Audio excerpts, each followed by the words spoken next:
Hello guys, welcome to this channel Japanese सीखें। आपने मेरी कुछ वीडियोस के अंदर कुछ पैटर्न्स के बारे में भी सीखा। आपने कुछ मेरी वीडियोस के अंदर कुछ वोकैब के बारे में भी सीखा।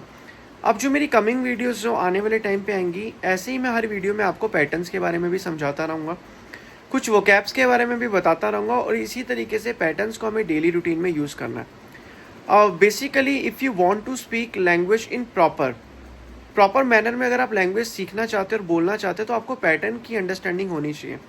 अगर आपको पता है एक पैटर्न क्या है, पैटर्न से ही आप सेंटेंस को फॉर्म कर सकते हो और सेंटेंस को लिख सकते हो। अगर आप सेंटेंस को फॉर्म करोगे, सेंटेंस को लिखोगे, तभी आप उस पैटर्न को यूज़ कर सकते हो।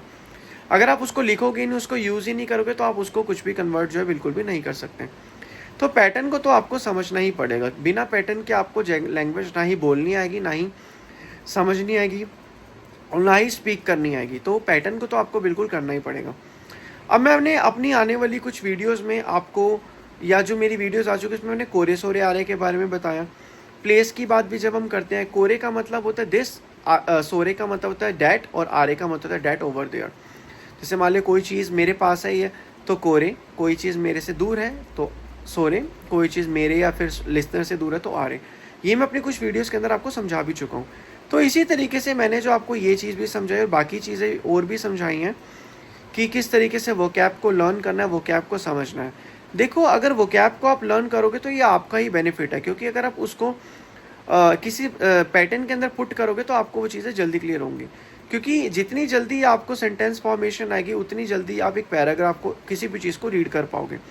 अगर आपको पता ही नहीं होगा कि उसको सेंटेंस को पढ़ना कैसे है, सेंटेंस जब मिक्स होंगे तभी तो आप उसको लिख पाओगे, तभी तो आप उसको समझ पाओगे, तभी तो आप उस चीज़ को कर पाओगे।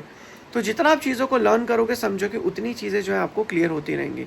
सेंटेंस की फॉर्म जिस तरीके से हम बात करते हैं, सेंटेंस के पैटर्न्स की बात करते हैं, सेंटेंस के मीनिंग्स की बात करते हैं, उसके लिए आपको वोकैबुलरी आनी बहुत इंपॉर्टेंट है। अगर आपको वोकैबुलरी समझ आती है और अगर आपको पैटर्न्स के बारे में पता है, तो आपका आधा काम तो वहीं हो गया। 30 to 40% तो आपको जापानीज़ वहीं लिखनी आ गई। मैंने हो सकता है अपनी कुछ वीडियोस के अंदर सिर्फ हिरागाना लिखी और रोमाजी ना लिखी हो, लेकिन आने वाली कमिंग वीडियोस में आपको हिरागाना मिलेगी, साथ में उसके नीचे रोमाजी मिलेगी और उसके नीचे आपको जो है उसका इंग्लिश का मीनिंग मिलेगा।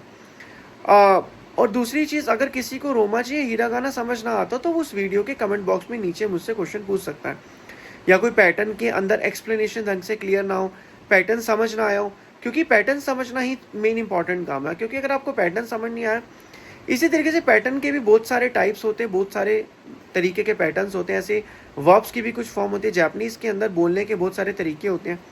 जब हम किसी भी वर्ब की बात करते हैं या वर्ब को बदलते उसका मीनिंग अलग हो जाता है। जैसे आप कहीं जापान गए होगे या फिर आपने कोई जापानीज़ सीरीज़ या कुछ भी देखा होगा, तो उसमें ना ये लोग, जो जापानीज़ लोग हैं, बहुत ही रिस्पेक्टफुल तरीके से बात करते हैं, पोलाइटली बात करते हैं और साथ में क्या कहते हैं, झुक के बात करते हैं। किसी को ग्रीटिंग्स करते हैं तो बिल्कुल रिस्पेक्टफुल तरीके से बात करते हैं। तो ऐसा क्यों होता है? ऐसे ही जापान के अंदर एक चीज़ को बोलने के 10 तरीके होते हैं। कैजुअल कैसे बोलना है, फॉर्मल कैसे बोलना है, इनफॉर्मल कैसे बोलना है, पेरेंट्स से कैसे बोलना है, बच्चे से कैसे बात करनी है, टीचर से कैसे बात करनी है, अपने एल्डर से कैसे बात करनी है, अपने यंगर से कैसे बात करनी है। तो एक एक वोकैब के भी बहुत सारे मीनिंग्स होते हैं और उसको किस तरीके से बोलना है।